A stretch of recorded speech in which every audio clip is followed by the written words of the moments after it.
What's going on, guys? Super Savager 789 here, bringing you guys another video. And today we're doing What If Goku Turned Super Saiyan in the Saiyan Saga Part 4. If you need a quick recap and don't have time to watch the last 3 episodes, I'll give you a quick recap right now. So, in this timeline, the Kienzon that was thrown at Nappa by Krillin was chucked back at the Bald Dwarf, and subsequently he was sliced in half. This caused Goku to transform into a Super Saiyan. On Namek, Goku defeated Frieza and his forces with the help of Vegeta with relative ease. He also learned Grade 2 in this timeline, much quicker, but the androids were also much stronger as they knew about the Super Saiyan and could predict this, making them much stronger than all the Z fighters. Because of this, Vegeta lost his life. After a tussle with Cell, Z fighters managed to destroy one of the androids and cause Cell to turn to semi-perfect Cell. This made it easy for Gohan and Trunks to finish him off. This also made sure that Goku managed to live in this timeline. It's been 7 years since the android threat, and Goku has been training with his new son, Goten, who has become a splitting image of his father at this age. He is a very kind, loving soul, and now, with the influence of his father, has his own haircut, and isn't Trunks' lackey, but instead his equal. He also learned Super Saiyan much quicker than he did in this timeline, and Goku even remarks it as something special and something he shouldn't conceal, unlike Chi-Chi. From time to time, Gohan would train with his father, but not very often, due to the fact that he would prefer to study, and also his mother makes him. Vegeta also trains much harder in this timeline to try and catch up with Goku and become stronger than him, knowing that he can fight him whenever he wants, and that one day he'll surpass him. The build-up to the Tenkaichi Budokai goes about the same as normal, with Goku training with Goten and Gohan training with Videl. This would somewhat make Gohan and Videl a bit closer, since there's no distractions with Goten, as he's training with Goku. They all go to the tournament, and that plays out as it does in canon, with the kids division going about the same. In this timeline, Goten is much stronger, and so is Trunks, who activates Super Saiyan first. Goten then responds to this and transforms into a Super Saiyan as well. The two of them fight in Super Saiyan and have a better match than they do in canon, which is also much more even. However, the outcome is still the same, with Trunks catching Goten off guard and knocking him out of the arena. Goten feels bad about this loss and apologizes to his father, but Goku says there's nothing to worry about. He didn't win his first Tenkaichi Budokai, and he was much older than him when he fought in one, so don't sweat it. He just needs to get stronger, and he'll win. These words re-encourage Goten as he gets a huge grin on his face, and two embrace and a hug. The tournament build-up goes the same as normal, with Gohan getting his energy absorbed and everyone going to Bobbidi's ship. Kibito is still killed by Dabura, and Krillin and Piccolo are turned to stone. Goku, Vegeta, and Gohan all step into Bobbidi's ship. At the tournament, Goten and Trunks are put on the Mighty Mask persona, but since Krillin never married 18, and subsequently she was never there, she's dead, then it would be Mighty Mask versus Hercule in the finals. Hercule being beaten by 2 kids in the tournament would make his popularity drop significantly, as he got beat by 2 kids, but he would play it off as, oh, I knew they were 2 kids, I just wanted to see if they could have a chance against me, Hercule Satan. This would bring the crowd back round, as Hercule walks up to them and says they did a good job. Inside Bobbidi's ship, events would play out like normal, up until the margin bit. Vegeta would not turn margin in this timeline, due to the fact that he could fight Goku whenever he wanted during the 7 years, instead of only having 1 day to. Because of this, they all manage to find Bobbidi and Dabura and attack them. Bobbidi knows that they'll die if they wait, and says "Pa-pa-pa-pa-pa-pa-pa," and teleports them out of there. But little did he know that Goku had placed a hand on Dabura as he did the spell. Subsequently, they all appear in a wasteland far away from the ship, with Dabura. The demon pulls out 2 swords, ready to fight, and Gohan steps up in his Super Saiyan 2 form, saying he'll finish us. Vegeta yells that he's tired of this crap, and turns into Super Saiyan 2, rushing at Dabura, and beating him around. He then finishes off Dabura with a new attack he's been developing specially for Kakarot, but he'll make an exception to Dabura as he's been a pain in the ass. Final Flash! A huge yellow beam is fired at the demon, piercing straight through his gut, creating a huge explosion behind him. Dabura is in shock as he falls to the ground, dead. The four of them present then think, what do they do now? They have to search for Bobbidi's ship all over again. He could get enough energy to revive Majin Buu. Goku thinks that he'll search for it with instant transmission, while the three of them all go look for it manually. They think that this is ultimately the best idea and listen. Meanwhile, back at the ship, Krillin and Piccolo have just turned out their stone form, with Trunks and Goten present by them, as, if you recall in the original, they broke Piccolo but he regenerated back. The four of them are at Bobbidi's ship, and they don't sense Goku, Vegeta, or anyone else, so they think that they all must have failed in this quest. They know that it would be a best idea to see if they can go and help out, and so Piccolo decides that he'll go take a look. He tells Krillin to keep an eye on the kids and to make sure that they don't do anything stupid, which he listens to. Piccolo enters the ship. Once outside, Goten and Trunks tell Krillin that they won't do anything stupid, they just want to go help, but Krillin forbids it, saying that they should probably go back to the tournament.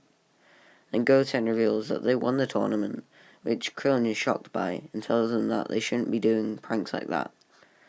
Before they leave, however, they hear the door open and turn to see Piccolo grinning. "So, I guess you managed to kill that bobbidi guy, huh?" Krillin asks, but Piccolo doesn't answer. He just rushes at Krillin and knees him straight in the gut really hard, causing him to spit out blood, and launches him. Goten and Trunks look in horror at Piccolo, as they wonder why he would do such a thing. Piccolo starts to grin, as an M appears on his head. "Master Bobbidi awoke my eyes. I lost my way, but now the Demon King shall take over this planet." Both the kids activate their Super Saiyan forms, calling Piccolo crazy as they rush at him, attacking him. Piccolo manages to block their punches and slaps them away fairly easily, as Piccolo is about as strong as the Super Saiyan, and with a Majin boost he'd be even stronger, especially stronger than kids. Krillin would try to help out, but ultimately this would prove futile, as Piccolo easily bats him away again. Goten and Trunks are beaten up badly and knocked to the ground, bruised. Before Piccolo can do anything to them, however, Gohan arrives and rushes at Piccolo, telling him to stop in his Super Saiyan 2 form. He tells Piccolo to snap out of it. Piccolo doesn't listen, he just grins. He tells Gohan to move or he'll have to kill him as well. Gohan assumes a fighting stance, and so does Piccolo, and the two rush at each other in a battle. The battle is fairly evenly matched, which Piccolo finds grim, as he realizes that if Vegeta or Goku arrive, he's done for. He tells Gohan to join him, and together they can take over the world, but Gohan doesn't want to, and he tells Piccolo that he's a good guy now, he shouldn't do such bad things. Piccolo, however, scoffs that being good was getting boring. He fires a huge Makankosa Po at Gohan, who fires a Kamehameha back. The two beams collide and create a bunch of flashing lights. Gohan would have won this beam clash, but his energy has been drained significantly, especially after fighting Dabura. He exclaims that Piccolo needs to snap out of it now, but Piccolo just grins and says, "Say hello to your father when he meets you in the next world." He lets out more energy, and the beam rushes through the Kamehameha, piercing Gohan's chest, not unlike it did to Goku and Raditz years ago. Gohan falls to the ground in base form, as blood squirts out of both the wound and his mouth. Piccolo rushes over and looks at Gohan to see what he just did. "I'm sorry, Mr. Piccolo, I couldn't help you," he says before he passes on. Piccolo gets a bit of remorse before flying away back to the ship. Bobbidi starts to clap his hands. "Well done, my Majin.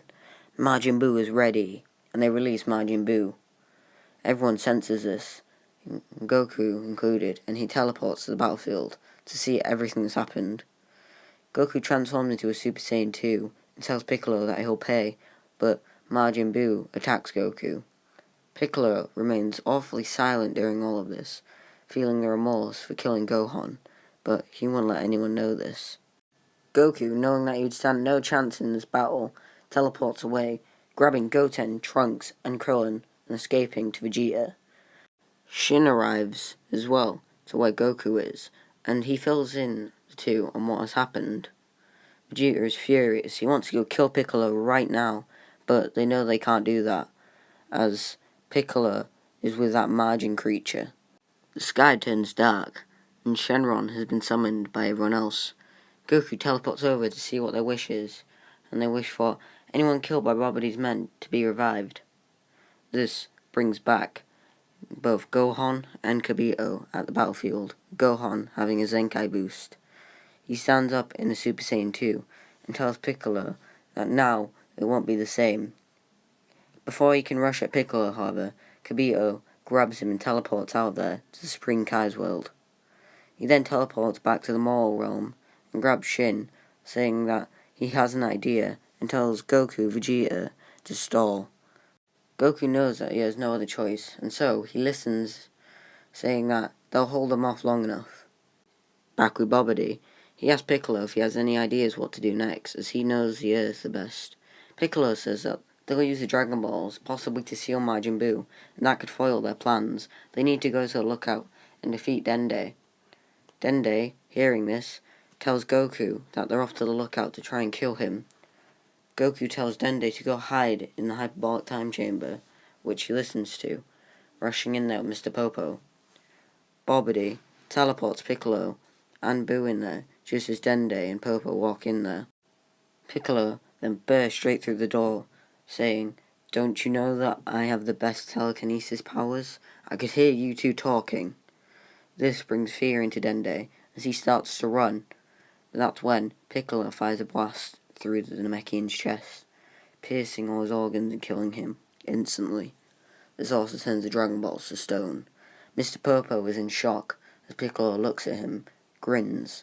He raises his hand, ready to blast him, but then he stops. "You're not worth my time." Then he walks away. He shuts the door behind him and then blasts it, saying they can't use this as a final gambit anymore. The three of them then go off to go wreak havoc to some city, which Goku senses.